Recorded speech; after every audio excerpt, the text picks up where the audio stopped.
Եվ երկրորդ հարցը վախկոտ գեներալների հետ կապված։ Դուք հայտարարում եք, որ մեր գեներալները վախկոտ են։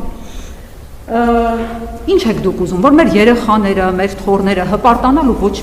ոչ մեկին չունենան, այսպես ջնջոցը վերցրած ջնջեք մեր հերոսներին, մարդկանց։ Այսօր Եռաբլուրում կրված տղերքից մեկը ասում էր, որ դուք հրամայել եք, որ նոյեմբերի 5-ին դիրքերը թողնեն ու հետ վերադառնան։ Դա ձեր հրամանն է եղել։ Դուք նրանց ասում եք կրված չեն, էշեն։ Դուք ձեր թիմակիցներ Արցախյան 3 պատերազմների ժամանակ ինչ քաջագործություններ եք արել, ինչ սխրանքներ եք արել, որտեղ եք դուք եղել Արցախյան պատերազմի ժամանակ, դուք 3-րդ պատերազմի ժամանակ, բունկերում եք եղել, ձեր թիմակիցներն առհասարակ որտեղ են եղել, ինչ եք ուզում, որ ձեր արձանը կառուցեն, ասեն, որ դուք ապրիլյան քարորյա պատերազմին մայիսին գնացել եք մի հատ փոս եք փորել, ասեն, այդ ինչ սխրագործությունների շնորհիվ եք այդ փոսը փորել, մենք չունենանք հերոսներ, պարոն Փաշինյան, շնորհակալություն։ Ավարտեցիք, կարելի է ձերն առաջ քարտեզը կտորել։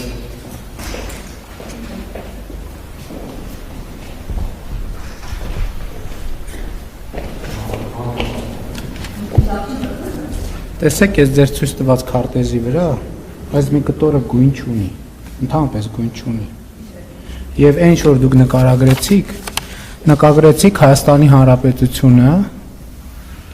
հայ ժողովրդին եւ մեզ բոլորիս աշխարհաքաղաքական թակարդից դուրս բերելու process-ը գիտակցության եւ գիտելիքի արդյունքում եւ ես հպարտ եմ, որ առաջնորդել եմ այդ գործընթացը։ Ինչ որ դուք նկարագրեցիք, դա մի process է, որ ես միջին վիճակագրական հայաստանյան մտածողությունը կարողացել եմ հաղթահարել, ինչի արդյունքում մենք այսօր ունենք անկախ ինքնիշխան պետություն։ Ինչ վերաբերվում է նրան,